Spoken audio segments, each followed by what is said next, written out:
రేపు మంగళవారం అలానే కాకుండా ఏకాదశి పరమ పవిత్రమైన రోజు. ఈ రోజున మర్చిపోకుండా గ్యాస్ స్టవ్ కింద ఇది ఒకటి పెడితే రాత్రికి రాత్రే కోట్లు సంపాదిస్తారు. మీ సమస్యలన్నీ కూడా పోయి మీకు లక్ష్మీదేవి అనుగ్రహం కలుగుతుందన్నమాట. ఏకాదశి మంగళవారం వచ్చింది కాబట్టి ఇలాంటి పనిని చేయటం వల్ల చాలా మంచి రిజల్ట్ అయితే ఉంటుందన్నమాట. మీ ఇంట్లో లక్ష్మీదేవి అడుగు పెట్టాలంటే గ్యాస్ స్టవ్ కింద ఇది ఖచ్చితంగా పెట్టాలని మనకు పురాణాలు చెబుతున్నాయండి. శాస్త్రాల్లో చెప్పబడ్డ పరిహారం కాబట్టి దీన్ని ఆచరించండి. గ్యాస్ స్టవ్ కింద ఇది పెట్టడం వల్ల ఏం జరుగుతుందంటే కనుక అద్భుతమైన ఫలితాలను అయితే మనం చూడగలుగుతాం. మన ఇంట్లో ఏంటంటే కనుక దేవతలు దేవుళ్ళు ప్రవేశించడం లేదు, మా ఇంట్లో దైవానుగ్రహం లేదని మనం బాధపడిపోతూ ఉంటాం కదా. అలాంటి వాళ్ళకి ఏంటంటే కనుక ఖచ్చితంగా లక్ష్మీదేవి అనుగ్రహం కలుగుతుందన్నమాట.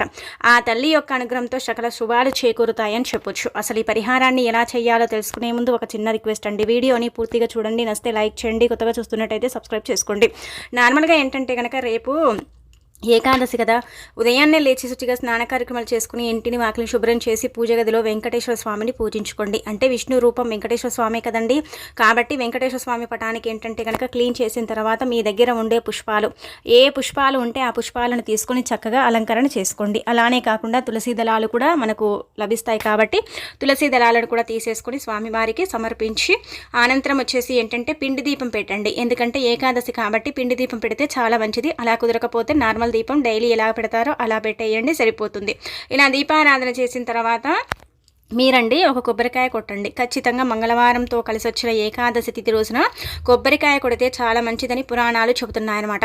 ఒక కొబ్బరికాయ కొడితే అదేంటంటే కనుక దైవానికి అంకితం చేయబడుతుంది. ఆ కొబ్బరికాయ కొట్టిన తర్వాత చిన్న బెల్లం ముక్కను నైవేద్యంగా పెడితే పూజ ఏంటంటే కనుక పూర్తయిపోతుందండి. ఇలా పూర్తయిపోయిన తర్వాత మీరు పచ్చకర్పూరంతో హారతి ఇచ్చిన తర్వాత నమస్కారం చేసేసుకోండి, సరిపోతుంది.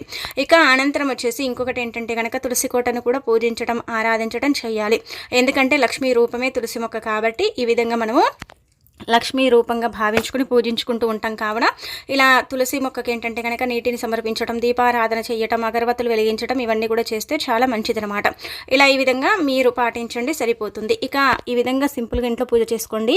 ఈ రోజున మనకి ఏకాదశి కదండి, 3 పసుపు కొమ్ములు తీసుకోండి. 3 పసుపు కొమ్ములు తీసుకొని పూజ పూర్తయిపోయిన తర్వాత మీరు ఏంటంటే కనుక పూజలో ఈ 3 పసుపు కొమ్ములను పెట్టి పూజించండి. ఎందుకంటే కనుక ఈ రోజు ముఖ్యంగా మంగళవారంతో కలిసి వచ్చిన ఏకాదశి తిథి రోజున 3 పసుపు కొమ్ములు పూజ గదిలో పెట్టి పూజించి ఆ తర్వాత వాటిని ఏంటంటే కనుక ధనం దాచే చోట దాచుకుంటే అద్భుతమైన ఫలితాలు అయితే వస్తాయి. అద్భుత ఫలితాలతో మీ జీవితం మారిపోయి మీకంతా కూడా మంచి చేకూరుతుందని చెప్పొచ్చు. కాబట్టి పసుపు కొమ్ములు అత్యంత పవిత్రమైనవి, చాలా శక్తివంతమైనవి కాబట్టి లక్ష్మీదేవి రూపంగా కూడా భావిస్తారు పసుపు కొమ్ము.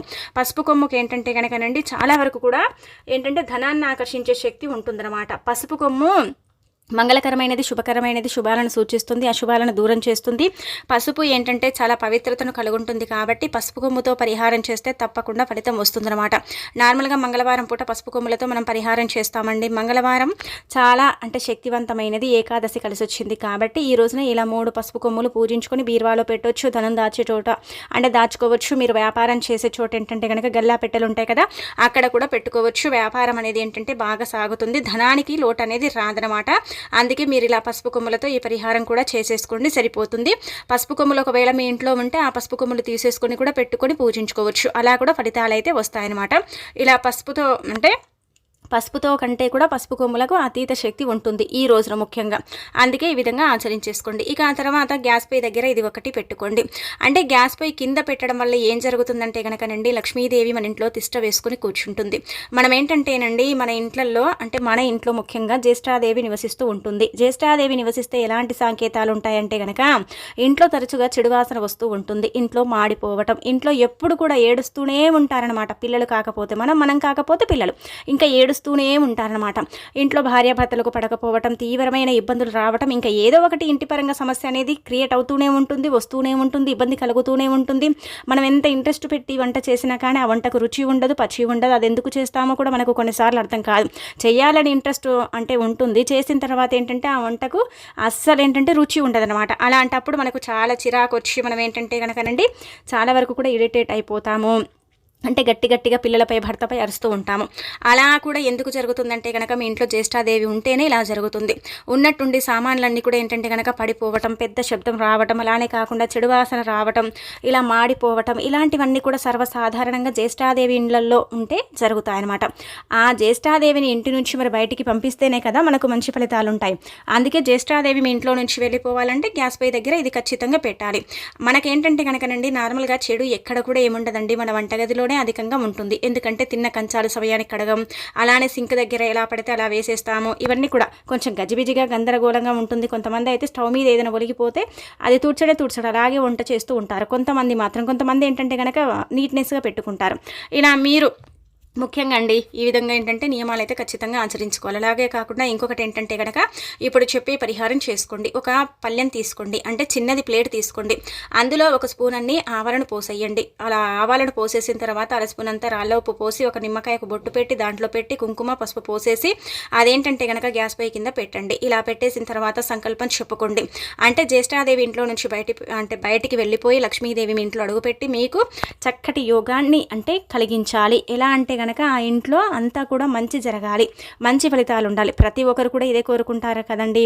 మా ఇల్లు బాగుండాలి, మాకు ఇబ్బంది ఉండకూడదు, మాకు బాధలు రాకూడదు, మాకు ఇలాంటి అంటే నష్టాలు ఉండకూడదు, అలానే కాకుండా కష్టాలు ఉండకూడదని కోరుకుంటూ ఉంటారు. కొంతమంది ఇళ్లలో ఏంటంటే కనుక విపరీతంగా గొడవలు సమస్యలు అన్నీ క్రియేట్ అవుతూ ఉంటాయి. అన్నీ ఇంకా ప్రపంచంలో లేనివన్నీ కూడా వాళ్ళ ఇంట్లోనే ఉన్నాయి అన్నట్టుగా ఉంటూ ఉంటాయి. కొంతమంది ఇళ్లలో ఎంత సుఖ సంతోషాలు ఉంటాయంటే కనుక అబ్బా ఎంత బాగుంది వీళ్ళిల్లు, మనం వెళ్ళి ఎవరింటికైనా వెళ్ళి కూర్చుంటే మన ఇంట్లో తరచుగా గొడవలు జరుగుతాయి కాబట్టి మన ఇల్లు మనకి ఏంటంటే కనుక అంతగా నచ్చదు. అదే వేరే వాళ్ళ ఇంటికి వెళ్ళినప్పుడు అక్కడ ఉంటే అబ్బాయి ఎంత హాయిగా ఉంది, ఎంత ప్రశాంతంగా ఉంది, ఇక్కడ ఇంకా కాసేపు ఉంటే బాగుండు అన్న ఒక ఫీలింగ్ అనేది వస్తుంది కదా, అలా మన ఇంట్లో ఏర్పడుతుందండి. కావాలంటే మీరు అబ్జర్వ్ చేసుకోండి, రాత్రికి రాత్రి అండి జ్యేష్ఠాదేవి ఇంట్లో నుంచి వెళ్ళిపోతుంది. మీకంతా కూడా మంచి జరగడంతో పాటు చాలా అద్భుతమైన ఫలితాలు అయితే ఉంటాయన్నమాట. ఆ ఫలితాలను మీరే చూసి ఆశ్చర్యపోతారని చెప్పదగ్గ విషయం కాబట్టి ప్రయత్నించండి. ఖచ్చితంగా ఫలితం ఉంటుందా అండి, వస్తుందా అండి అంటే వస్తుందండి. ఆవాలు మన ఇంట్లో ఉంటాయి, ఉప్పు మన ఇంట్లో ఉంటుంది, నిమ్మకాయ మన ఇంట్లోనే ఉంటుంది, కుంకుమ పసుపు. కానీ నిమ్మకాయకి మాత్రం ఖచ్చితంగా బొట్టు పెట్టండి. బొట్టు పెడితేనే అది పరిహారానికి పనిచేస్తుంది అనమాట. బొట్టు పెట్టకపోతే అది ఏంటంటే కనుక పరిహారానికి పనిచేయదండి. అందుకే బొట్టు పెట్టి మీరేంటంటే గ్యాస్ స్టవ్ కింద అంటే ఇక మీ పనులు అయిపోయాయి, అన్ని పనులు చేసుకున్నాం, ఇంకా కిచెన్లోకి రావన్నప్పుడు మాత్రమే పెట్టుకోవాలి. మీరు పెట్టిన తర్వాత ఇంట్లో నుంచి బయట నుంచి ఇంట్లోకి కిచెన్లోకి 10 సార్లు వచ్చి పోవుడు ఇట్లా చేయకూడదండి. అలా కనుక మీరు చేస్తే మాత్రం ఫలితం ఉండదు. అందుకే అంత పని అయిపోయింది, ఇంకా కిచెన్ లైట్ బంద్ చేస్తాము, ఇంకా రామండి మేము అసలు ఈ వంటగదిలోకి ఇంకా పొద్దున్నే వస్తామండి, ఇప్పుడు రామనుకున్నప్పుడు అక్కడ గ్యాస్ స్టవ్ కింద పెట్టేసి ఇక మీరు వెళ్ళిపోండి, నిద్రించండి. తెల్లారి లేచిన తర్వాత ఏం పనులు చేయకుండా ముందు గ్యాస్ కింద పెట్టింది తీసేసి బయట పడేసి ఆ తర్వాత వాకిలు ఉచ్చుకోవటం, స్టవ్ని క్లీన్ చేసుకోవటం ఇలాంటివి చెయ్యండి. అంటే రాత్రి చేస్తాం కదండి అంటే కనుక కొంచెం అండి, ఎందుకంటే అది పెట్టాం కాబట్టి కొంచెం నెగిటివిటీ ఉంటుంది కాబట్టి కొంచెం క్లీన్ చేసుకుంటే సరిపోతుంది. అంటే మీరు నార్మల్గా క్లాత్తో కూడా ఇలా చేస్తే సరిపోతుంది అనమాట. ఇంకేం ఉండదండి. ఆ ప్లేట్ని కొంచెం అంటే నీళ్లు పోసి బయట పోసేసి మీరు ఇంట్లోకి తెచ్చుకోండి. అలా తెచ్చుకోవటం వల్ల మంచి ఫలితం అయితే ఉంటుంది. లేదంటే కనుక ఆవగింజలు అందులో ఉండిపోయాయి అనుకోండి, కొన్ని ఆవగింజలు పసుపు కుంకుమ ఉండిపోతే మళ్ళీ చెడు మన ఇంట్లోకి వచ్చే అవకాశాలు ఉంటాయన్నమాట. అలా రాకుండా చూసేసుకొని మీరు దూరంగా పెట్టేసుకొని తెచ్చేసుకుంటే సరిపోతుంది. అంటే మీ ఇంట్లోనే పడేసుకోకండి, మీ ఇంట్లో డస్ట్బిన్లో మీ ఇంట్లోనే మీ ఇంటి ముందు ఇలా వేసుకోకుండా కొంచెం దూరంగా వేసేసుకోండి. అదంతా కూడా దూరంగా పడేయండి, మంచి ఫలితం అయితే చూడగలుగుతారు. ఇది అంటే మీరు ఆచరించినప్పటి నుంచి గుర్తుపెట్టుకోండి, మీరు చేసే వంటకు మంచి రుచి ఉంటుంది. ఇది 100% మీరైతే రిజల్ట్ చూస్తారు. అంటే ఒకటేసారి 100% ఫలితం వస్తుందా అండి అంటే కనుక ఒక 90% ఫలితం అయితే వస్తుందండి. 100 కొంత ఫలితం వస్తుందని మనం చెప్పలేమన్నమాట. మీరు చేసే వంటల్లో రుచి ఉంటుంది. అలానే కాకుండా మీ ఇంట్లో గొడవలు తగ్గుతాయి, మీ ఇంట్లో చెడు వాసన తగ్గిపోతుంది. ఇలా ఉన్నట్టుండి సామాన్లు పడి మనం ఒక్కొక్కసారి భయపడిపోతుంటాం కదా, అలాంటివి రాకుండా ఉండటానికి కూడా ఉపయోగపడుతుంది ఈ పరిహారం. అలానే ఇంట్లో తరచుగా భార్యాభర్తలకైతే విపరీతంగా గొడవలు జరుగుతాయండి. అసలు భార్యాభర్తలకు ఎందుకు గొడవలు జరుగుతాయో కూడా తెలియదు. చిన్న దానికి ఏంటంటే కనుక అది అసలు అంటే ఒక మాట పెరిగి అది పెద్దగా అయిపోతుంది. భార్యాభర్తలు గొడవ పడటం, ఇబ్బంది కలగటం, ఇంటి పరంగా ఏం బాగుండకపోవటం ఇవన్నీ కూడా సర్వసాధారణంగా మనం చూస్తూ ఉంటాం కదా. అలాంటి వాటి నుంచి కూడా మీరు బయటికి రాగలుగుతారు. అలాంటి వాటి నుంచి కూడా మీరు బయటికి రావడానికి చక్కగా ఉపయోగపడే పరిహారం అండి. చాలా చిన్న పరిహారం కానీ ఫలితం ఎక్కువగా ఉంటుంది. మీరు ఫలితాన్ని పొందుతారు. ఇల్లు మీకు అనుకూలించడంతో పాటు ఇంట్లో ఉండే జ్యేష్ఠాదేవి బయటికి వెళ్ళిపోయి లక్ష్మీదేవి ఇంట్లో అడుగుపెట్టి మీకు కావలసినంత ఐశ్వర్యంతో పాటు చక్కటి అభివృద్ధిని కూడా ఇస్తుందని చెప్పొచ్చు. అన్ని విధాలుగా కూడా బాగుంటుందన్నమాట. ఇది కూడా మీరు ఏంటంటే కనుక ఈ విధంగా ఆచరించేసి ఫలితం పొందండి. చాలా శక్తివంతమైన పరిహారం. ముఖ్యంగా మంగళవారం పూటనే ఇలాంటి పరిహారాలు ఎక్కువగా చేస్తూ ఉంటారు. మంగళవారం పూట ముఖ్యంగా ఇలాంటి పనులు చేసుకోవటం వల్ల ఏంటంటే తొందరగా ఫలితం వస్తుందని ఒక నమ్మకం అండి. కాబట్టి మీరు కూడా ఇలా ప్రయత్నించడం వల్ల అయితే మంచి ఫలితాలు ఉంటాయన్నమాట.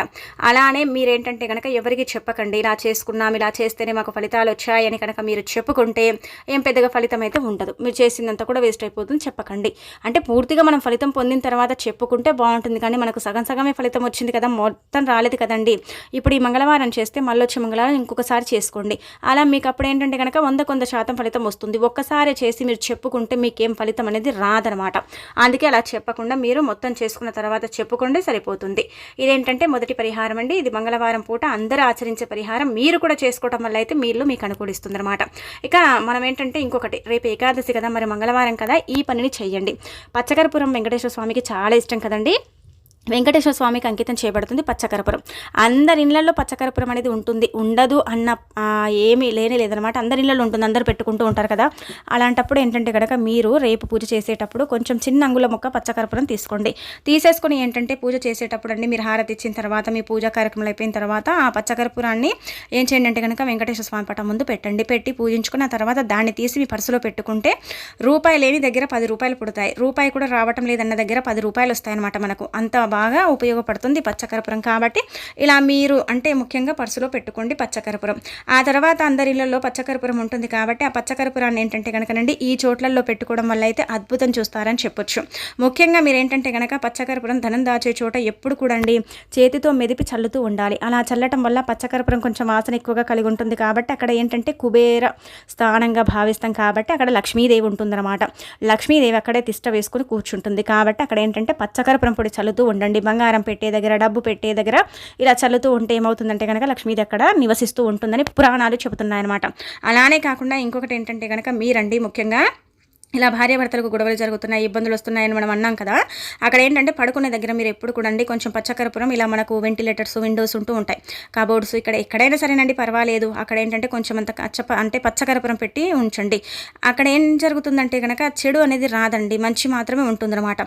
అలా ఉన్నప్పుడు మనకేంటంటే గొడవలు అనేది జరగవు, ఇబ్బందులు అనేది రావన్నమాట. ఆ పచ్చకర్పూరం ద్వారా మనకు మంచి మేలు చేకూరుతుంది. భార్యాభర్తల మధ్య ప్రేమానురాగాలు పెరుగుతాయి, భార్యాభర్తల మధ్య విభేదాలు తొలగిపోతాయి, చక్కగా కలిసి ఉంటారు. అలానే కాకుండా చిన్న అపార్థాలు ఇలాంటివి పోవటానికి అవకాశం ఉంటుందన్నమాట. అందుకే ఎప్పుడు కూడా మనం నిద్రించే గది అంటే పడక గది, మన బెడ్రూమ్లో ఎప్పుడు కూడా అండి పచ్చకర్పూరం పెట్టి ఉంచాలన్నమాట.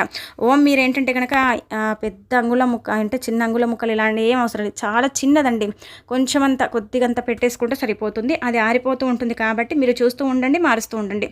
చూడండి, మీరు అబ్జర్వ్ చేసుకోండి, కావాలంటే మీకు అర్థమైపోతుంది అనమాట. ఇలా ఏంటంటే పూజ గదిలో ధనం దాచే చోట, అలానే కాకుండా ఇంకొకటి ఏంటంటే కనుక పడక గదిలో ఇలా పచ్చకర్పూరం పెడుతూ ఉండాలి. అలానే కాకుండా మనం వ్యాపారం చేసే చోట్ల కూడా పచ్చకర్పూరాన్ని పెట్టుకుంటే ధనం 4 వైపుల నుంచి ఆకర్షిస్తుంది. డబ్బు లేని సమస్య ఏదైతే ఉంటుందో అది తీరిపోతుంది. ధనం రావటం మనమే చూసి ఆశ్చర్యపోతాం. అక్కడే ధనలక్ష్మి తాండవం చేస్తుంది ఆ ఇంట్లో. అలానే వ్యాపారం చేసే చోట కూడా తిష్ట వేసుకొని కూర్చుంటుందని పురాణాలు చెబుతున్నాయి కాబట్టి ఆచరించేసి ఫలితం పొందండి. రేపు చేయటం వల్ల అయితే ఇంకా మంచి ఫలితాలనైతే మీరు చూసే అవకాశం ఉంటుందని చెప్పొచ్చు.